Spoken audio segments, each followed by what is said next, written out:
Hollywood was shut down for roughly 6 months as both the Writers and the Actors Guilds went on strike. Now, the studios are looking to prevent another shutdown as IATSE, representing 170,000 crew members, now in the midst of a 6-week negotiation effort. The union is trying to work out agreements before their contract expires this summer. With more, we are joined once again by entertainment attorney and freelance journalist Jonathan Handel. Jonathan, great to see you, although we saw you so often because that strike went for so long, so it's kind of been nice that we haven't seen you, which means everybody's been working.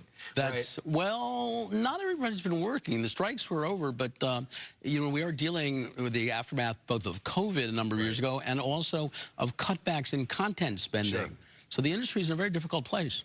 How is it going right now with IATSE? What's the latest there? Well, we're cautiously optimistic.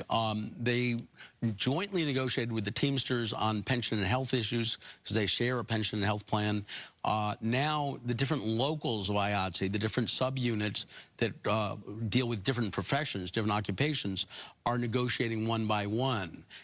After that, we go back to the so-called international, the umbrella IATSE, and some of the hard issues, which are basic wage increases, and AI and some issues around residuals. So even if the locals strike a deal, is everybody then in that local good to go, or even if they still need to do the big deal? You got to do the umbrella deal. There's actually, it's all tentative. There's no deal until there's a master deal. Interesting. So what's the deal with AI? I mean, in terms of where they're at?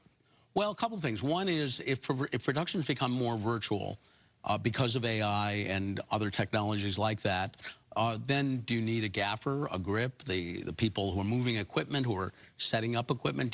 The on-set professions and occupations are affected by that. Plus, some of those professions are affected directly. You've got editors, sound editors, even cinematographers.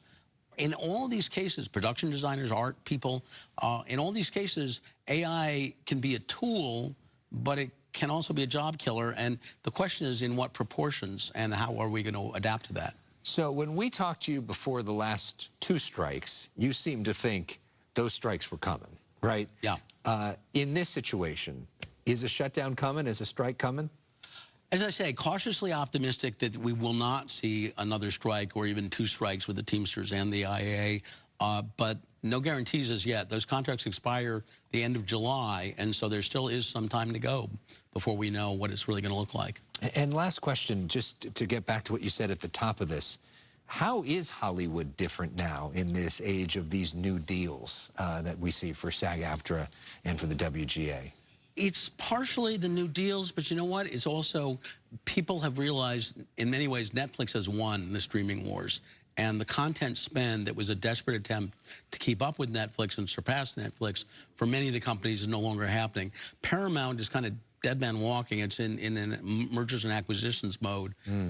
And Warner Brothers Discovery is under restrictions that expire next month on mergers and acquisitions. So we may see more movement there as well. Very, very fluid situation. So Netflix essentially beating Paramount Plus and Max based off what you're saying.